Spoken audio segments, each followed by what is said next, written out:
오늘 아침 일라디오. 주말 건강하게 잘 보내셨습니까? 요즘 힘차게 우는 매미 소리가 곳곳에서 들리는데요. 우리는 폭염과 장마, 늘어나는 코로나19 신규 확진자 소식 때문에 오히려 더 차분해지는 그런 느낌이 있기도 합니다. 일주일마다 코로나19 확진자가 2배 이상 늘고 있습니다. 일요일 기준으로 10주 만에 가장 많은 코로나19 확진자가 발생했습니다. 진단 검사 건수가 적은 어제도 마찬가지였는데요. 이제는 다시 내 몸의 면역력, 건강관리에 대해서 좀 더 신경을 써야 하는 중요한 시점이 된 것 같습니다. 이 농촌의 일이라는 게요, 덥다고 쉬어가고 힘들다고 미룰 수 있는 일들이 아니잖아요. 잡초도 뽑아야 하고 병충해 관리도 해야 하고 퇴비도 만들어야 하고요. 모두 농부들의 손이 닿아야 이루어지는 일들이라서 몸도 마음도 분주하실 텐데요. 아무리 바쁘시더라도 내 몸을 지키는 일이 가장 중요하다는 거 잊으시면 안 되겠습니다. 3, 40분쯤 일을 하시면요, 반드시 10분 정도는 쉬어주셔야 됩니다. 그리고 날이 덥잖아요. 시원한 물 자주 드시길 바랍니다. 그리고 코로나19에 대한 대비도 하셔야 됩니다. 오늘부터는 50대도 4차 백신 접종 예약이 가능하다고 합니다. 잘 기억해 주시기 바랍니다. 7월 18일 월요일 오늘 아침 일라디오 출발하겠습니다. 안녕하세요. 저는 아나운서 강승화입니다.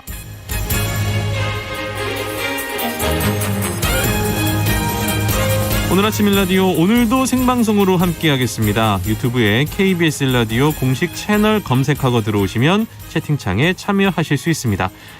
콩 어플리케이션에서도 일라디오를 보이는 라디오로 함께 하실 수 있습니다. 먼저 기상특보 전해드리고 가겠습니다. 오전 5시 기준 일부 충청권 남부지방과 제주도에 비가 내리고 있습니다. 전남권을 중심으로 시간당 20에서 60mm의 매우 강한 비가 내리는 곳이 있겠습니다. 특히 고흥, 보성, 영암, 진도, 흑산면을 제외 신안 지역에는 호우경보가, 남부 많은 지역에는 호우주의보가 발효 중입니다. 강하고 많은 비에 출근길 교통안전 유의하셔야 되고요. 전남 남해안과 경남권 해안은 만조 시기가 겹치니까요. 해안가 저지대에 계시는 분들은 침수 가능성에 대비하시고 산사태 우려 지역은 사전에 꼭 대비하시기를 바랍니다. 자, 오늘 월요일 힘차게 속담 퀴즈로 시작해 보도록 하겠습니다. 요즘 퀴즈 기다리는 분들 많으신데요. 바로 드립니다. 농사와 관련된 우리 속담을 살펴보고 그 속에 담긴 삶의 지혜를 함께 배워보는 시간인데요. 잘 듣고 이것이 무엇인지 단어를 맞춰주시기 바랍니다. 자, 문제 나갑니다. 글 잘 못 쓰는 사람은요, 붓타박을 하고, 농사 지을 줄 모르는 사람은 이것 타박을 합니다. 자기 자신의 재간이 모자라는 것을 생각하지 않고 객관적인 조건만 탓하는 경우를 말하는데요.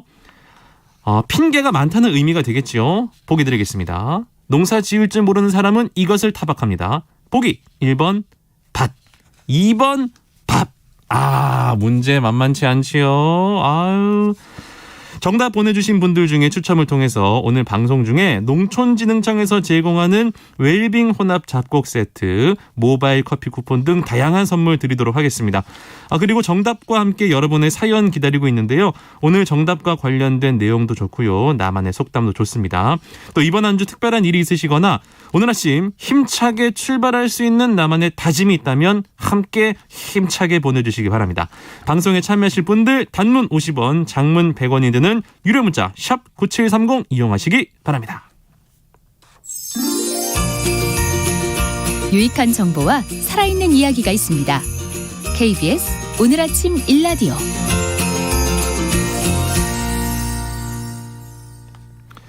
이번에는 한 주간 농가에서 알아둬야 할 주요 농작업 정보를 전하는 시간입니다. 농촌진흥청 대변인실 정병진 농촌지도관과 함께하겠습니다. 안녕하세요. 네, 안녕하세요. 농가에서 관심을 가질 만한 새로운 농업 소식부터 살펴보겠습니다. 한국인의 질병 부담 1위를 차지하는 게 이제 당뇨병인데 고생하시는 분들 정말 많거든요. 당뇨병 환자들에게 희소식일 것 같습니다.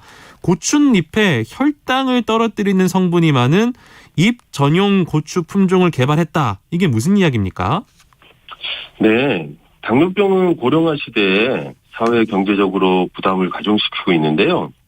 농촌진흥청에서는 고추잎의 혈당 상승 억제 활성이 높다는 점에 착안하여 850여 점의 고추 유전 자원을 대상으로 혈당 상승 억제 활성을 분석하고 2008년에 기존 고추 품종보다 혈당 상승 억제 활성이 4배 높은 원기 1호를 개발했으며 지난해에는 조직 배양을 통해 원기 1호보다 혈당 상승 억제 활성이 3배 더 높은 원기 2호를 육성하는 데 성공했습니다. 네.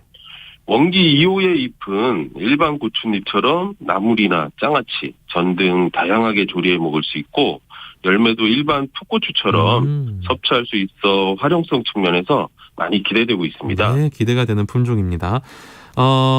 이번 주 토요일이 더위가 극에 달한다는 대선인데요. 무더위에 이 건강관리, 농작물 관리 어려움들이 많으실 것 같습니다. 이번 주 농업 기상 전망 어떻습니까? 말씀하신 대로 이번 주는 24절기 중 12번째 절기인 대서가 포함되어 있는데요. 보통 장마가 끝나고 본격적인 무더위가 펼쳐지는 것으로 알려져 있습니다. 그리고 휴가철이 본격적으로 시작되는 시기이기도 합니다. 그렇죠. 예, 오늘은 전국이 대체로 흐리고 비가 오겠으며 수요일 제주와 목요일은 충청 남부 지방에 비가 오겠습니다. 기온은 아침 22도에서 26도, 낮에는 27도에서 35도로 지난주보다 높을 것으로 예상됩니다. 하지만 정체전선의 위치에 따라 강수 구역이 변동될 수도 있고 대기 불안정으로 소나기가 내릴 가능성도 있으니 항상 주의가 필요하겠습니다. 네. 이번 주 농가에서 실천해야 할 농작업 그리고 주요 농사 정보 대해서 알아보겠습니다. 벼농사 어떤 관리를 좀 해야 될까요? 이맘때쯤에? 이삭이 생기는 시기부터 펼 때까지는 벼가 각종 환경에 아주 예민하고 물도 많이 필요하는 시기이기 때문에 녹물이 마르지 않도록 잘 관리해줘야 합니다. 네. 그리고 뿌리의 활력을 유지하기 위하여 3일은 물을 대주고 2일간 빼주는 물 걸러대기를 실시해 주셔야 합니다. 그리고 이삭이 패는 시기에는 품종의 특성을 잘 구분할 수 있으므로 내년에 종자로 사용할 포장은 잡이삭이나 피 등을 이 시기에 제거해 주셔야 합니다. 그리고 이삭거름은 이삭이 패기 전에 전용 복합비료를 시용해 주시면 되겠습니다. 네. 밭작물은 어떤 관리가 필요한가요? 논에 심은 콩은 습해에 약하기 때문에 물이 잘 빠지도록 배수구 정비를 철저히 해주셔야 합니다. 그리고 일찍 파종에 잎이 너무 무성한 포장은 본잎이 5 내지 7매 나왔을 때 순지리기를 해주면 쓰러짐 방지와 건전한 생육을 유도할 수 있어 좋습니다. 그리고 개화기의 콩의 생육 상황을 고려하여 콩알의 비대가 불량할 경우에는 10아르당 4 내지 6kg의 추비를 시용해 줘야 하고 네. 병해충을 방지할 때에는 동시방제가 가능한 약재를 섞어서 뿌려주되 2종류 이상의 섞어 사용할 때는 혼용 가능 여부를 반드시 확인하고 사용하셔야 합니다. 네, 알겠습니다.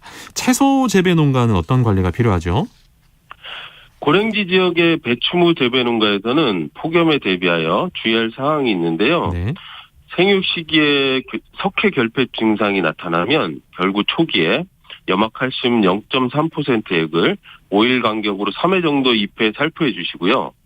무릎병 발생 시에는 5 내지 6잎이 나온 이후 7 내지 10일 간격으로 속까지 약체가 침투하도록 살포해 주시기 바랍니다.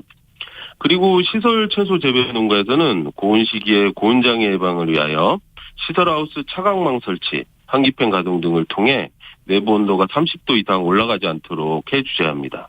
그리고 흰가루병, 총체벌레, 가루이 등 바이러스 매개충이 보이면 즉시 방지해 주시기 바랍니다. 네. 과수 농가들도 신경 써야 할 일들이 많을 텐데요. 과수 농가에서는 꽃능 형성 촉진을 위한 네. 하계 전정을 해 주셔야 하는데요.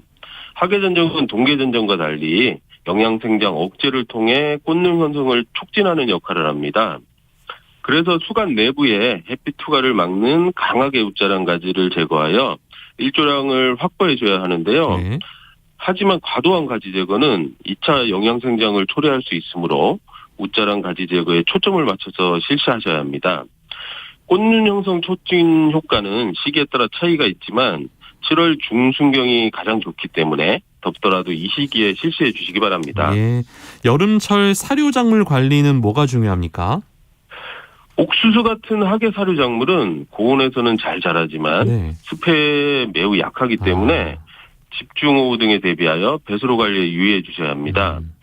특히 논을 이용해 옥수수 재배 포장은 집중호우 시에 쉽게 물이 잠길 수 있으므로 배수로 관리를 더욱 철저히 해주시길 당부드리겠습니다. 그리고 방목초지는 고온기에는 가급적 이용하지 않는 것이 좋지만 네. 작물이 충분히 생육할 때는 10cm 내외로 높게 베주거나 가볍게 방목해 주시면 됩니다. 네, 농촌진흥청 대변인실 정병진 농촌지도관과 함께했습니다. 고맙습니다. 네, 감사합니다.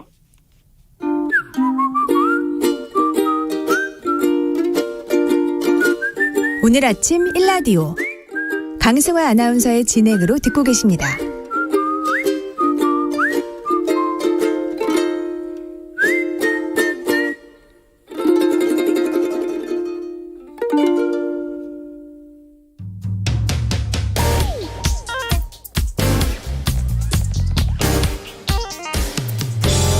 오늘 아침 뉴스 브리핑.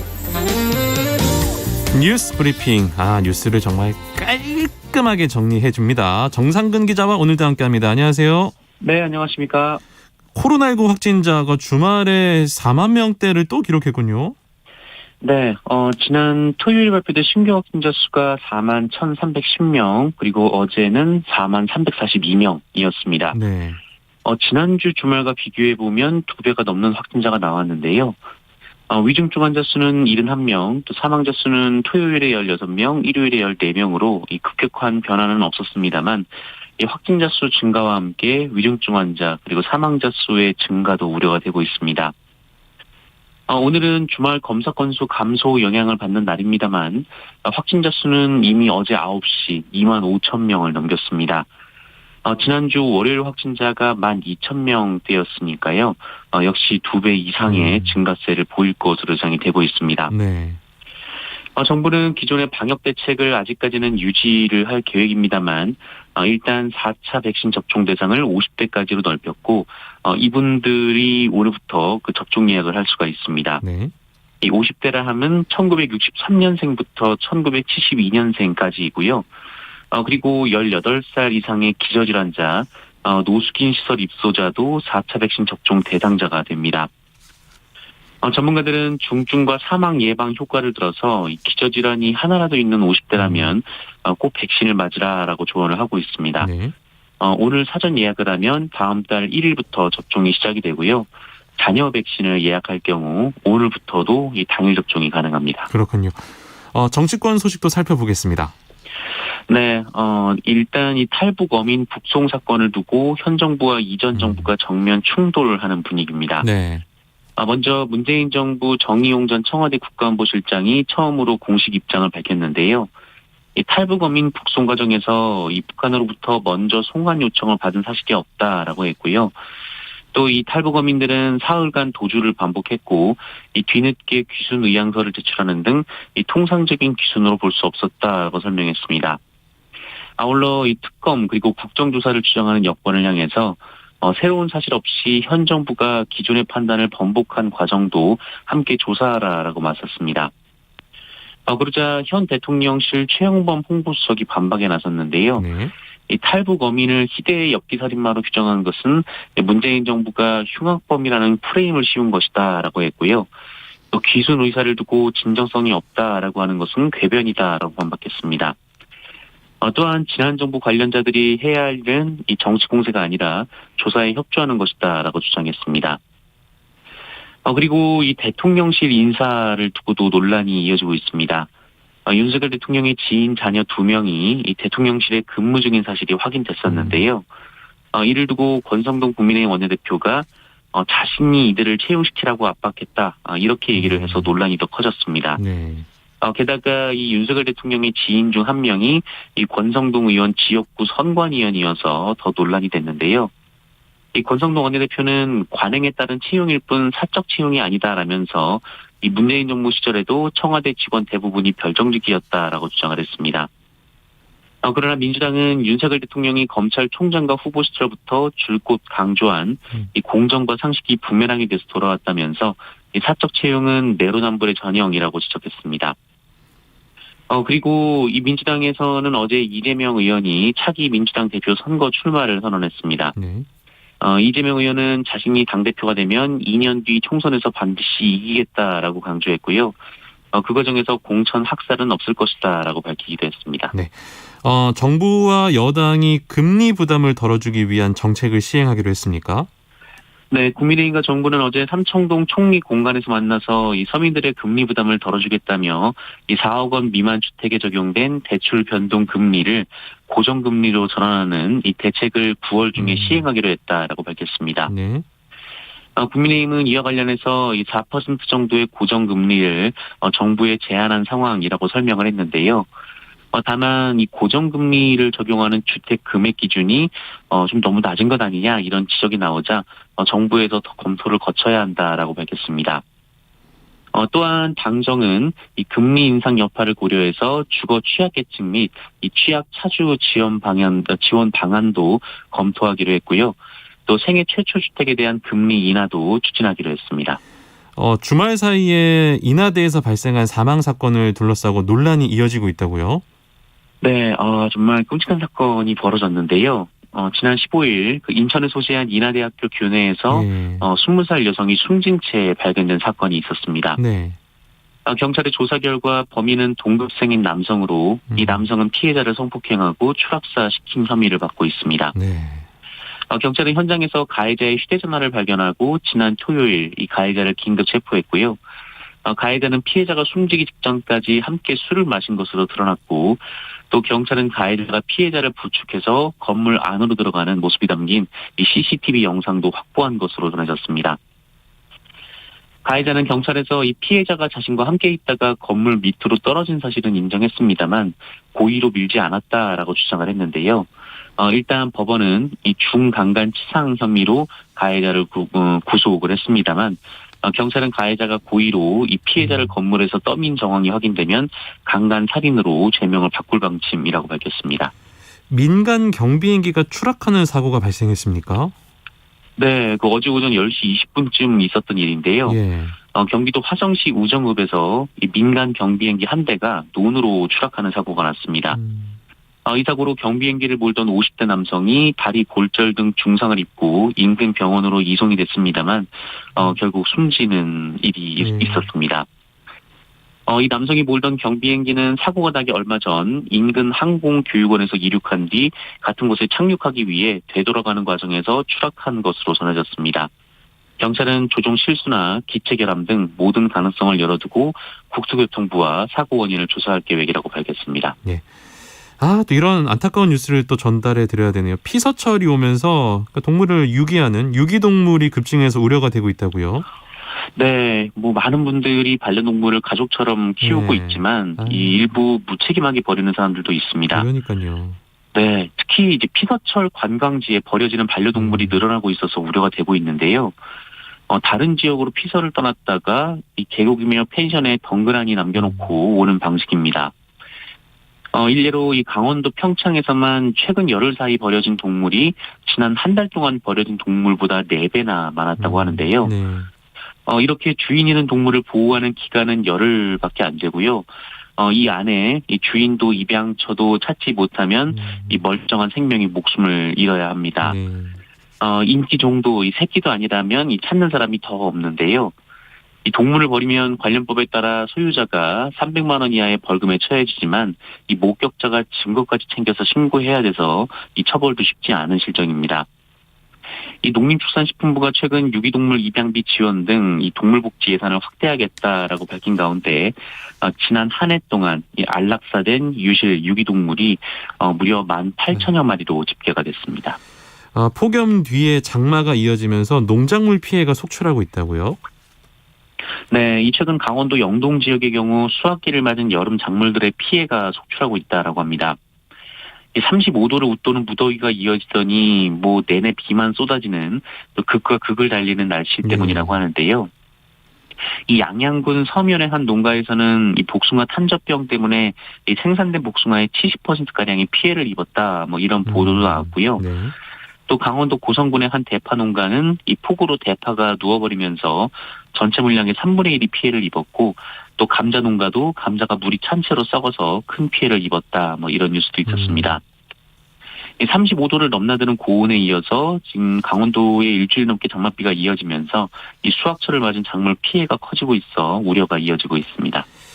기름값이 참 비쌉니다. 고유가 시대가 이어지고 있는데요. 미국 조 바이든 대통령이 사우디아라비아를 방문해서 석유 증산을 논의한다 이런 뉴스가 들렸었는데 결과가 썩 좋지 않은 모양입니다. 네, 이 지난 주말 이 국제 뉴스는 이 뉴스가 가장 화제였는데요. 네. 이 조 바이든 미국 대통령이 지난 주말 이 기름값을 잡겠다면서 이 사우디아라비아를 방문을 했습니다. 이 사우디아라비아의 왕세자가 그 언론인 암살 배우로 알려진 이 빈살만 왕세자인데요. 네. 인권 탄압을 했다 뭐 이런 비판을 받는 사람인데 이 사람과 주먹 인사까지 나누면서 이 바이든 대통령은 이 사우디의 석유 증산을 자신을 했었습니다. 네. 그런데 이 사우디아라비아가 이 바이든 대통령이 돌아가자마자 이 석유 생산에 대한 논의가 없었다라면서 이 바이든 대통령의 발표를 부인을 해버렸습니다. 네. 그리고 석유 생산은 주요 산유국들의 모임인 그 오펙 플러스에서 결정할 것이다라고 밝혔는데요. 이 오펙 플러스가 이 석유 수출기구 오펙 그리고 러시아가 주도하는 산유국 간의 협의체인데 미국의 석유 증산 요구를 사실상 러시아와 협의하겠다 이런 뜻으로 풀이가 되고 있습니다. 이 백악관은 앞으로 몇 주 안에 이 추가 발표가 있을 것이라는 대통령의 말을 지켜보자라며 이 진화에 나섰는데요. 네. 하지만 다음 달 3일 예정된 이 오펙 플러스 회의에서 이 증산 소식이 나오지 않을 경우 이 바이든 대통령은 인권을 버리고도 이 빈손으로 돌아왔다는 비판에 직면하게 될 것으로 보입니다. 바이든 대통령 지지율이 좀 낮은 걸로 조사가 나오던데 좀 이런 상황이 또 펼쳐졌군요. 네, 그렇습니다. 우리 고등학생들이 국제 수학 올림피아드에서 선전을 펼쳤습니까? 네, 얼마 전에 이 허준이 미국 프리스턴대 수학과 교수가 이 수학계의 노벨상으로 불리는 필즈상 영예를 아는 일이 있었죠. 그런데 이번에는 우리 고등학생들이 이 국제 수학 올림피아드에서 낭보를 전해왔습니다. 송용진 인하대 수학과 교수를 단장으로 김동현, 배준희, 이규동, 정유찬, 진영범, 최우진 등 서울과학고 학생 6명으로 구성된 한국 대표단은 지난 6일부터 16일까지 총 11일간 이 노르웨이 오슬로에서 개최된 이 국제 수학 올림피아드에서 금메달과 은메달을 3개씩 획득하며 국가 종합 2위를 차지를 했습니다. 이번 올림피아드에는 104개국 학생 589명이 경연을 펼쳤는데요. 이 대수, 기하, 정수론, 조합 등 이런 분야에서 총 6문제가 출제가 됐고 학생들은 하루에 문제 3개를 풀었습니다. 문제는 7점 만점이었는데요. 총점이 42점이고요. 네. 그리고 금메달을 수상한 최우진 학생이 42점 만점 중에 40점을 획득을 했습니다. 대단하네요. 네, 정말 대단하죠. 네. 그리고 이 배준희, 이규동 학생도 지난해 대회에 이어서 2년 연속 금메달을 거머쥐었고요. 또 김동현, 정유찬, 진영범 학생도 은메달을 획득을 했습니다. 한편 이 국가 순위 1위는 금메달 6개를 따낸 중국이었고요. 네. 이 3위는 미국이었다고 합니다. 손흥민 선수가 우리나라에 왔었잖아요. 한국 일정을 네. 끝내고 영국으로 돌아갔네요. 네, 토트넘이 일주일간의 한국 투어 일정을 마치고 어제 영국으로 출국을 했습니다. 이 다른 선수들과는 달리 한국에 미리 있다가 팀 훈련에 합류했던 손흥민 선수도 어제는 이 토트넘과 함께 한국을 떠났는데요. 네. 이 공항에서 손흥민 선수 이 팬들에게 손을 흔들며 인사를 건넸고 이 출국 수속을 마친 뒤에도 이 팬들에게 일일이 사인을 다 해주고 영국으로 떠났습니다. 그리고 자신의 SNS에 이 팬들의 사랑에 보답하기 위해 최선을 다하겠다라면서 못다한 감사 인사를 남기기도 했습니다. 한편 지난 10일 이 뜨거운 열기 속에 입국한 토트넘은 30도가 넘는 무더운 날씨 속에서도 강도 높은 체력 훈련 그리고 다음 시즌에 대비한 수준급의 평가전을 치렀고요. 팬들은 최선을 다한 토트넘 선수들에게 아낌없는 성원을 보냈습니다. 이 토트넘은 영국으로 돌아가서 이 스코틀랜드의 레인저스 그리고 이탈리아의 AS 로마와 친선 경기를 치른 뒤에 다음 달 6일 이 사우스햄프턴을 상대로 리그 개막전에 나설 예정입니다. 네, 뉴스 브리핑 정상근 기자와 함께했습니다. 고맙습니다. 고맙습니다.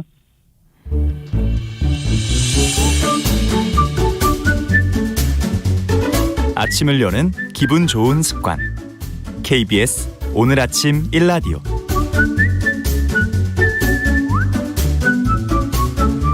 농수산물 유통의 새로운 트렌드를 살펴보는 마케팅 브리핑 시간입니다. 빅데이터 전문 업체 마이테이스트의 민지영 대표와 오늘도 함께합니다. 안녕하세요. 네, 안녕하세요. 오늘은 소비자와 기업 그리고 사회 모두에게 이득이 되는 상생 마케팅에 대해서 이야기 나눌 텐데요. 이름이 참 좋네요. 상생 마케팅. 네. 이거 뭡니까? 네, 뭐 요즘에 착한 소비가 트렌드가 되면서 네. 기업이나 브랜드에도 우리가 착한이라는 수식어를 붙이는 경우가 많이 생기고 있는데요.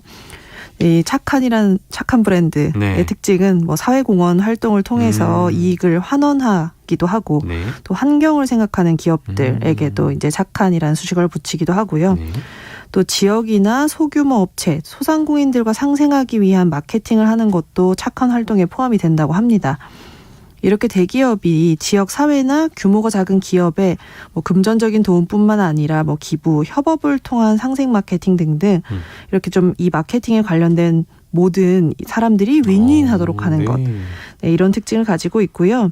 이 상생 마케팅을 통해서는 소비자들까지도 이득을 얻는 부분이 있어서 호응이 좋다고 합니다. 네.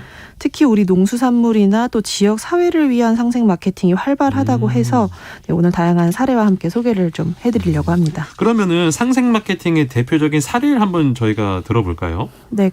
가장 간단한 방식은 돕고자 하는 소상공인이나 지역의 제품을 네. 기업이 먼저 대량 구매해서 저렴한 가격에 판매하는 방식입니다. 네. 네, 국내의 한 자동차 기업은요, 김장철마다 소비자들이 우리 농산물을 좀 저렴하게 구매를 할 수 있도록 상생 후원금을 전달하는데요. 네. 소비자들이 이제 이 후원금으로 약정된 수량의 이제 김장 관련 농산물들을 저렴하게 구매를 할 수 있습니다. 이제 뭐 소비자는 싼 가격으로 구매를 하고 네. 또 농가는 수확한 농산물을 제값에 판매를 할 수 있어서 모두에게 또 이득이 된다고 하고요. 기업은 칭찬을 받고요. 그렇죠. 네. 네, 제품이나 서비스의 판매를 통해서 또 취약계층이나 도움이 필요한 것들의 기금을 모으는 방식도 있습니다. 네, 한 생수 제조업체는 또 특별한 바코드를 만들어서 물 부족 국가를 지원하는 상생 캠페인을 진행을 했거든요. 네. 네, 보통 일반적으로 붙어 있는 생수병 이제 바코드. 네. 거기에서는 생수 가격만 계산을 할 수 있고요. 그렇죠. 또 물방울 모양의 바코드를 하나 더 붙여서 이 바코드를 이제 스캔하면 생수 가격에 100원을 더한 금액을 결제할 수 있도록 했습니다. 아이디어네요. 그래서 소비자가 물방울 바코드를 선택하면 추가 결제된 100원에 100원. 네, 유통업체에서 또 100원, 생수 제조사에서 100원을 합쳐서 300원으로 무려 300명의 아이들 식수를 지원할 수 있다고 했거든요. 네. 그래서 뭐 단순히 그냥 뭐 후원금을 뭐 기부하는 게 아니라 소비자들까지 참여하게 함으로써 뭐 금액도 더 커지고요.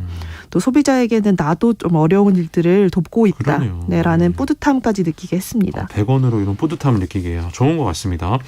상생 마케팅, 특히 뭐 사회 경제적으로 요즘 어려운 시대에 많이 활용되는 마케팅 전략이라고도 하는데 그 배경에는 어떤 이유가 있습니까?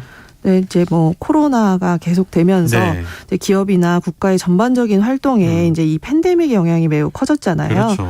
네, 이로 인해서 좀 불확실성도 커지고 또 경제적으로도 어려움을 겪는 경우가 많아졌습니다. 네, 이렇게 또 뭐 경제 사회적 상황이 복잡해지고 또 특히 예측이 어려워져서 이제 기업들이 이제 나만 살아남겠다. 안 되죠, 안 돼요. 나만 이득을 얻겠다 이런 생각으로는 네, 계속 그 기업을 유지하기가 좀 어려워졌습니다. 같이 살아야 됩니다. 네, 그래서 이렇게 좀 힘든 상황일수록 이렇게 상생 마케팅을 통해서 함께 좀 살아남는 전략을 활용한다 이렇게 보시면 될 것 같고요. 네. 그래서 우리가 이제 관련 정책들, 뭐 코로나 상생 지원금, 맞아요. 네, 이런 데에서도 우리가 이 키워드를 많이 접할 수 있었고요. 또 실제로 기업들도 상생 마케팅의 일환으로 다른 기업들의 광고를 해주기도 했습니다. 그래요. 그래서 한 버거 프랜차이즈 B사는 네. 이제 뭐 그 지역 식당들을 위해서 그 자사의 SNS 계정에 그 지역의 작은 식당들의 광고를 뭐 대신 올려줬는데요. 네. 네, 무려 경쟁사인 M사에서도 주문을 해달라. 네, 이런 코멘트를 같이 올려서 재밌네요. 네, 또 재미도 잡고 관심을 끌기도 했고요. 그래서 국내 플랫폼 대기업들도 이제 소상공인이 온라인 스토어에 또 성공적으로 입점을 할 수 있도록 뭐 컨설팅을 제공한다든지 뭐 수수료를 인하해 준다든지 대신 뭐 판촉 활동을 해준다든지 이렇게 다양한 상생 마케팅 활동으로 좀 힘든 시기를 극복하고 있더라고요. 그 상생 마케팅이 지역 중소농가와 도시와 연계한 사례들이 특히 많다고 하는데 그 이유는 뭡니까? 네, 그 상생 마케팅을 통해서 이제 대도시 생활 그리고 농촌 지역 생활의 장점들을 좀 극대화하고 네. 또 단점은 보완하는 이제 뭐 시너지 효과를 낼 수 있다 뭐 이런 이유 때문인데요. 근데 도시에는 아무래도 뭐 인구가 많기 때문에 구매력이 당연히 높고요. 그렇죠. 또 젊은 인구도 많기 때문에 지역 농가 입장에서는 이제 새로운 소비자층을 계속해서 발굴할 수 있는 또 기회가 있게 됩니다. 하지만 또 도시 환경에서는 상대적으로 뭐 다양한 먹거리를 접할 수는 있지만 신선한 지역 농산물을 좀 바로 뭐 그렇죠. 실시간으로 네. 구매하기는 어렵기 어려워요. 때문에 좀 더 빠르게 구매할 수 있도록 지역 간의 그 상생을 마케팅을 통해서 뭐 팝업 스토어 형식의 장터를 만들고 또 지역별로 우수한 농산물을 판매하고 있기도 하고요. 또 이렇게 단순히 판매만 하는 게 아니라 농산물을 활용한 요리를 뭐 시식해 볼 수 있는 미식회 프로그램도 좋아요. 네, 만들고 또 쿠킹 클래스를 통해서 우리 농산물을 제대로 활용해서 요리를 만드는 법도 배울 수가 있습니다. 근데 사실 이런 프로그램들이 또 중소농가에서는 직접 하기 어려운 또 대회 프로그램이기 때문에 네. 이제 지역이나 기업들과의 또 후원이 만나서 이렇게 시너지를 만드는 사례들이라고 볼 수 있겠습니다. 상생장터를 비롯해서 여러 가지 상생 마케팅 활동이 활발하다라고 하는데 몇 가지 더 알아볼까요? 네, 이렇게 뭐 먹거리 뭐 판매뿐만 아니라 뭐 문화나 또 지역 자원들을 개발하고 교류하는 활동들이 있는데요. 네. 또 지방에는 인구가 또 줄어들면서 또 늘어난 게 하나 더 있습니다. 폐교가 늘어났잖아요. 맞아요. 폐교 많아요. 네, 그래서 이런 폐교들을 캠핑장으로 개조하는 사업을 통해서 뭐 지역 경제를 활성화하고 있습니다. 네. 그래서 또 캠퍼들 사이에서는 또 이색 캠핑 등으로 또 공유가 되고 있는데 알고 있어요. 이거 네. 옛날 학교 보면 그 동상 같은 거 있잖아요. 네, 네. 그거 인증샷 많이 찍더라고요. 네, 맞아요. 캠핑하면서 맞죠? 네, 그래서 교실도 그대로 보존을 해서 이 안에서 또 놀이 프로그램을 진행하기도 좋네요. 하고 네. 또 운동장 굉장히 넓잖아요. 여기에 텐트를 치고 뭐 다른 가족들하고 또 캠핑을 즐기기도 하고요. 또 도서관이나 또 화장실 등도 또 깨끗하게 그대로 이용할 수 있어서 좋다라는 후기도 있는데요. 네. 이제 아무래도 폐교를 뭐 보존을 하면서 만들었기 때문에 조금 오래되기는 했지만 네. 또 상생 마케팅의 일환으로 만들어진 만큼 또 가격이 매우 저렴해서 네, 가성비 캠핑으로도 불린다고 하니까 또 이런 부분에 관심을 가져보셔도 좋을 것 같습니다. 재밌을 것 같습니다. 그 화훼 농가와의 상생을 위한 다양한 사업들도 있다고 하는데요. 마트 내에 플라워샵이 있다고 합니다. 그게 네네. 뭡니까? 네, 사실 그 화훼 농가는 그 청탁금지법으로 인해서 사실은 꽃소비가 좀 감소를 하기 시작을 했어요. 그랬군요. 네, 경조사나 또 기업 선물로는 많이 이제 꽃을 선물하는 경우가 많았잖아요. 네. 그리고 또 코로나로 더 큰 타격을 받기도 했고요. 졸업식 안 하고 입학식 안 해서. 네. 그죠? 그래서 이렇게 좀 급감한 꽃소비를 촉진시키기 위해서 이렇게 기업들이 다양한 방법으로 마케팅을 시작을 했는데요. 네. 가장 먼저 한 활동은 이제 화훼 농가와 소비자의 접점을 만드는 것이었습니다. 그래서 또 우리 소비자들에게 가장 가까운 곳인 대형 쇼핑몰, 너무 뭐 좋아합니다. 마트, 제가. 맨날 갑니다. 주변의 편의점까지도 하루에 3번 갑니다. 네, 이런 것들의 공간을 더 마련해서 꽃을 판매하는 거기서. 플라워샵들을 만들었고요. 심지어 한 은행에서는 네. 영업점 그리고 ATM 기기가 있는 코너에 이렇게 남는 공간들이 있잖아요. 있죠. 네, 거기에 이제 꽃을 판매하는 키오스크를 설치를 해주면서 네, 소비자들하고 그리고 화훼 농가가 좀 가까워질 수 있도록 노력한다고 합니다. 네.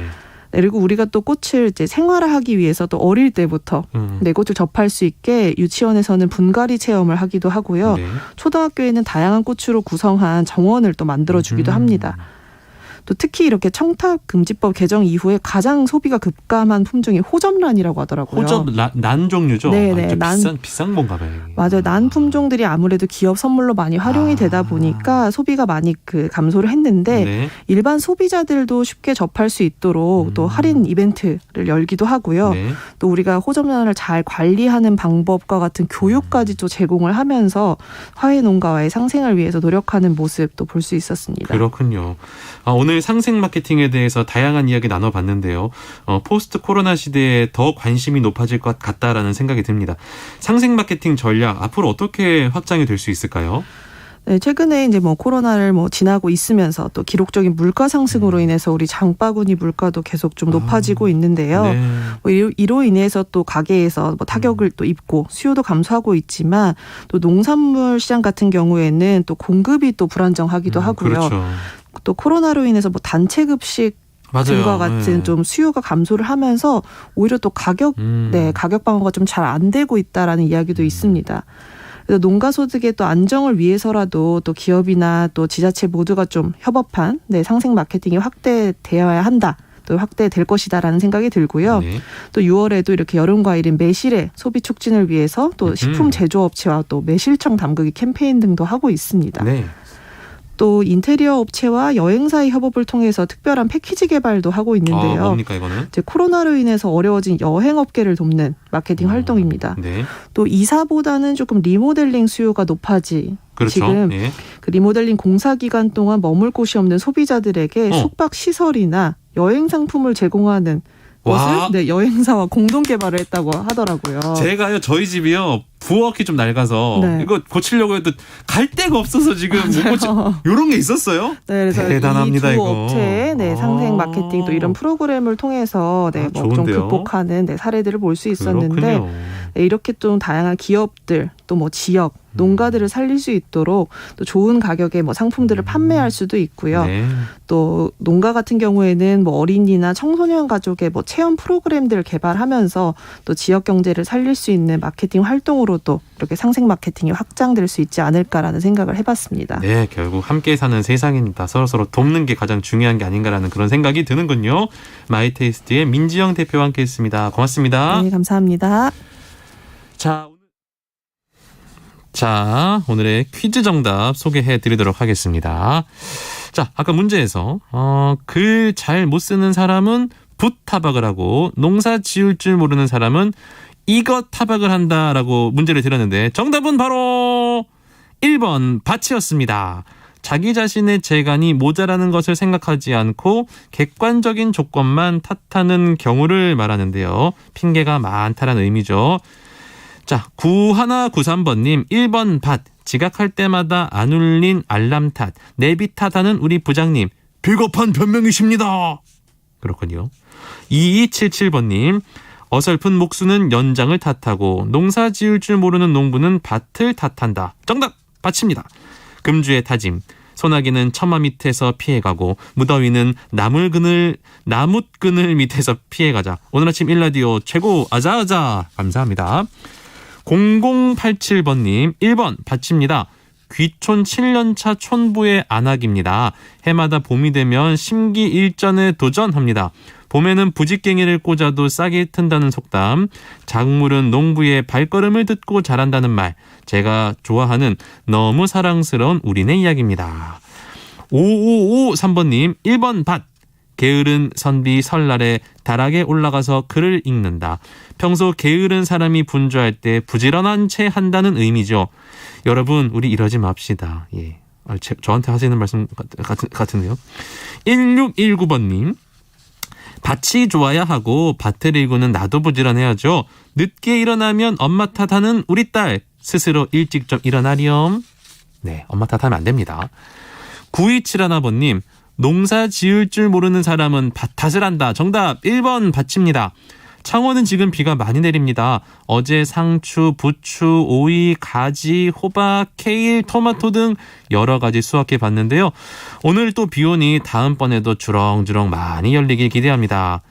0682번님 퀴즈 정답 밭. 딸 사위하고 2살짜리 손자 셋이 한꺼번에 코로나 걸렸다고 전화 왔네요. 아유. 전화 넘어 손자 우는 소리에 마음이 아픕니다. 조심들 하세요. 맞습니다. 코로나19 다들 조심하시길 바랍니다. 자, 당첨자를 소개해드리도록 하겠습니다. 농촌진흥청에서 제공하는 구수한 웰빙 혼합 잡곡 세트는 축하합니다. 9193 2277번님께 드리겠습니다. 그리고 향기로운 모바일 커피 쿠폰 0087 5553 1619 9271 0682번님께 드리도록 하겠습니다. 여러분 모두 진심으로 축하드립니다. 날씨 간략하게 알려드리겠습니다. 오늘은 전국 대부분 지역이 장마 전선의 영향권에 들어가겠네요. 특히 남부지방에 계신 분들은 강한 장맛비 주의하셔야겠습니다. 지금은 전남 해안에 세찬 비가 집중되면서 호우경보가 내려져 있고요. 그 밖에 전남과 전북, 경남에 호우주의보가 내려져 있다고 하는군요. 자, 오늘 아침 1라디오 오늘 순서는 여기까지입니다. 월요일입니다. 오늘도 건강하고 안전한 하루 보내시길 바랍니다. 지금까지 아나운서 강승화였습니다. 내일 오전 6시 15분에 다시 인사드릴게요. 고맙습니다.